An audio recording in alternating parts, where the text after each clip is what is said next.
Something. I should be started. Yeah. Alright. Alright, sick. I don't have the meeting notes, so you're gonna have to show me. Yeah, I've got them here. Alright, so let's get set up. Alright, just chill, what? Hello. Wait, first of all, let me just show you. So it's pretty straightforward. We both use this mic. Is that right? Yeah, that's fine. Just because, wait, actually talking to that one, it might be. Yo. Hello? No. This one's normally a bit quieter. Hello? No. Yo. Oh. Do you wanna, right, you take that one, because that one very rarely works. We'll just put that over there. Alright. We don't need that. Yeah. Because this one's the best one. Alright, cool. And we just talk into that, like, boom, boom, boom. Yo! Alright. So, we should get started. Alright, should we both introduce ourselves? Yeah. Alright, so I'm Keiran Patel, 18-year-old entrepreneur, staying in London. Just living my life, playing football, going gym, making money. And I'm Daniel Emery. I'm a final year law student, UCL, 21 years old. Gonna be a solicitor like next year. And I'm just here to chat to Keiran, get to know him, hear about your business journey. So, should we just jump right in? Like, Keiran, tell me about what you do. Like, what's your journey? So my journey is I started off about 2.5 years ago, trying to make money in school. So what I was actually doing was I was selling vapes in school. I would order them from China and I would sell them for more expensive to people that were actually old enough to buy them, and I'd make a profit that way. So I built up that business to the point where I didn't want to do it anymore and it didn't seem legitimate enough for me to want to carry on with it. So I kind of took the money that I got from that business, and the largest order of vapes that I put it in for was 1,000 vapes from China for £1 a piece. And that's just saying a little bit about these disposable vapes that everyone's smoking every day. Because if they can be sourced by myself for £1 per piece, just imagine how little they cost to be made in China. They'll probably cost about 15p to be made. And you're putting that into your body, these harmful chemicals. So yeah, just a little side note, stop using disposable vapes. But yeah, carrying on with my story, I came from that, and it was actually a girl that told me to kind of get out of this vaping business, and she told me that I had more potential than that. So I kind of took what she said on board, and I started dabbling in online business. And I was going onto Facebook ads, starting Shopify websites, and choosing random products, creating ads, and essentially running them on Facebook and trying to get people to check out my website and send them a product. And I was using AliExpress to find my products. So all the products I would be getting would be very poor quality and very long shipping time. But I was fine with this because it was just my first online business. But I knew in the long term this wasn't something that I could carry on because I knew people would be unhappy with that. So I carried on doing that for a while, and I built up some profit from that. And then I was able to invest in my own brand, where I'd actually go and find a manufacturer in China, get my own product made, put my own brand on it, make sure it was good quality, and then offer very fast shipping times to my customers by moving it to a warehouse in the US. So that's what I went and did, and that business was called Breathe. And with that business, we actually sold disposable vapes, but we had melatonin inside of them. And this helped people sleep, so it was for insomniacs. And I mean, having disposable vape isn't anywhere as near as harmful to your body as being an insomniac, where you can't sleep in the night and it ruins your next day, and days further down the line that you just like miss sleep that one day. So that was kind of my reasoning behind why I built that brand. And it could be considered slightly ethically wrong, but you gotta fake it till you make it. And I kind of was on the journey to becoming ethically correct. But just, it took some time. So I did that for a while, and I was able to generate quite a lot of money. Even though at the start I was burning through a lot of cash trying to advertise my business, I was trying to go on Facebook ads like I did previously and make money like that. But I couldn't see any returns, and I kept spending money on ads until I literally had no more left.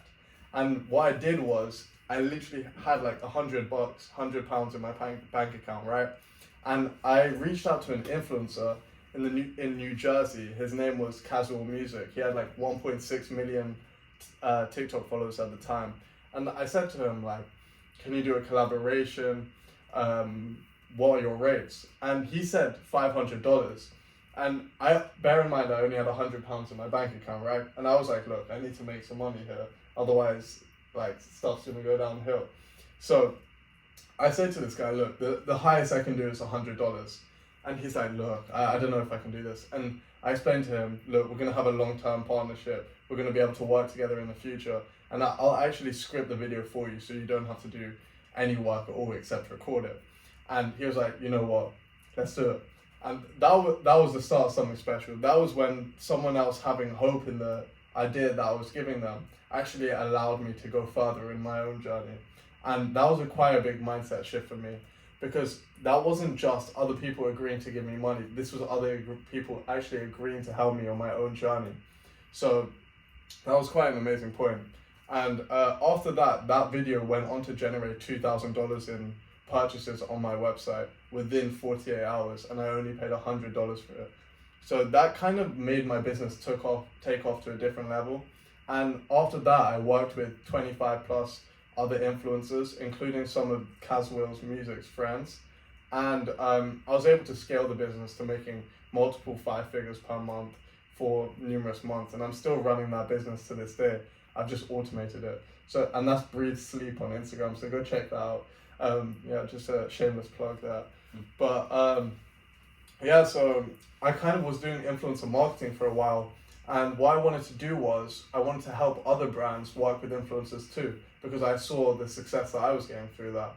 So I wanted to make money that way as well.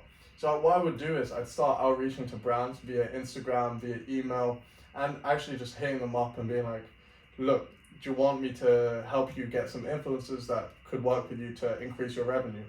And no brands really seemed to be interested.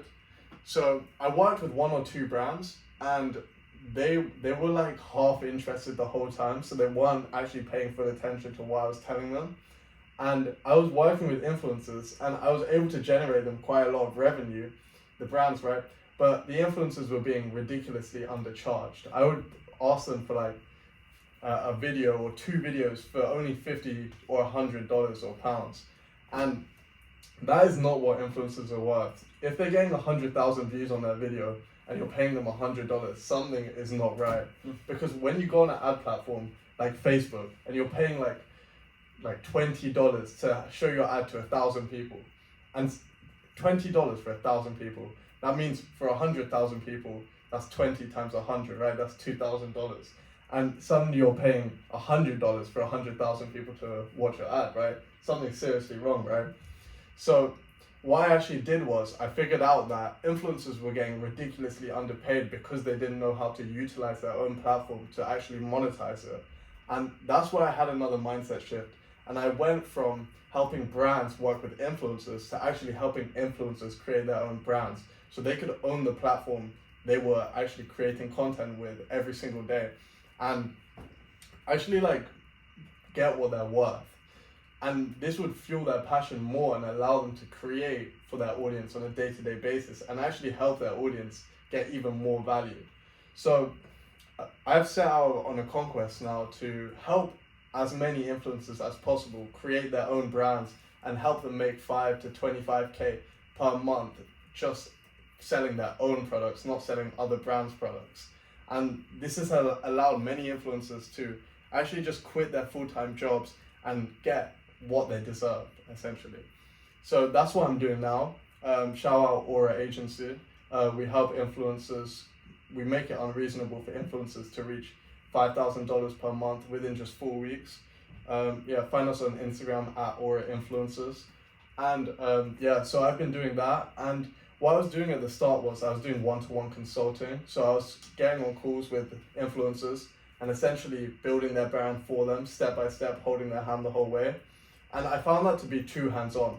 So I wanted to boil what I've learned over the years of doing e-commerce and working with influencers into a program where people could come in and it would just be like I was working with them, but they would have a program where they would watch videos, go through worksheets and read things and learn exactly how to do what I could teach them to do. So that's what I'm in the process of building right now, a program where influencers can come in, make their own brand, either selling digital or physical products, and earn a minimum of 5K per month. So that's what I'm doing right now, building out this program and making it as valuable as possible for these influencers. So that's my story. Cool shit, man. It's very interesting to hear about, your use of social media as well. By the way, make sure you come into the mic as well when you talk, just because this is it's a bit temperamental. You got to get right in there to be able to hear what you're saying. So you say like Facebook, you just found wasn't necessarily like the best platform for you to use. So in terms of marketing on social media, like what are the main sort of channels that you use, and what do you avoid, and like what do you sort of look for when it comes to and how do you see social media? Like, do you see it as an asset? Do you see it as something, a waste of time? Do you think there's value inherent in it, or it's like, how do you use social media, and what is it to you? Social media is essentially a way for you to share your value and knowledge to the world on a deeper level and on a wider spectrum. Because of social media, you're able to reach thousands more people than you would ever be able to reach otherwise. Other than if you just went outside your house, you came up with a few sentences to say, a few pieces of knowledge, pieces of value, and you just started screaming them on the streets, and thousands of people were able to hear you. That's what social media essentially is. It's a way for you to project to people on a wider scale.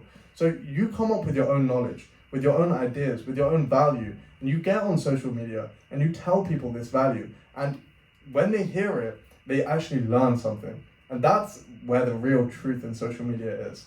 I know everyone uses social media for entertainment and just for making themselves feel better, but what social media should be used for, in my opinion, is actually to help people learn things and to help knowledge be spread on a wider basis, so people aren't like closed in by the matrix and only told what they're meant to hear. It's for spreading the truth.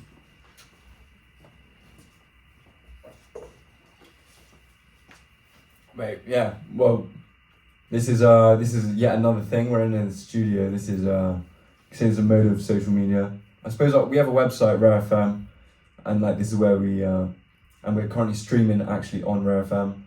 We're gonna record this, chop it up later. But like, there's a guy we were talking about him the other day, and he does a lot of marketing. Like he sort of got into business by marketing gyms, I think, and he's all about brick and mortar, but like, and he talks about how social media is such a useful tool, but really most value is generated in physical businesses, right? And so I just think that's interesting to see that dynamic between like, physical sales and actually online marketing. And, do you find it's hard to maintain that kind of personal connection or to like develop trust online as opposed to working with people in real life?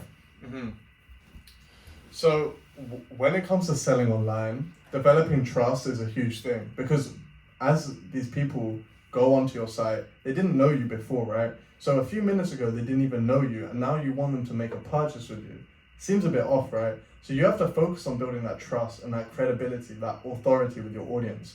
So you need to build up a list of people that are able to resonate with you and able to trust you. And you need to do this by showing up every day on social media, posting every day, and making sure that your audience can trust you. Because if you can show up every day for your audience, then you can prove to them that they should trust you, because you can show up for yourself, right? And the part of sales on social media is, if you're selling, say, a low ticket product, say it's 50 to 100 pounds, right? And you're selling it through a landing page, that's cool. You need to build up a certain level of trust, so like some, right? But then if you're selling a high ticket product on social media, say 5K to 10K, right? Then you need to get on a sales call and build trust with them that way. And the only way to build trust on a sales call is to be identifying with the person you're on the sales calls with, their problems and their desires, and really having a deep conversation with them. And that's the only way you're able to build trust on social media, through showing up every day, through some social proof on a landing page for a low ticket product, and through showing up on a sales call and giving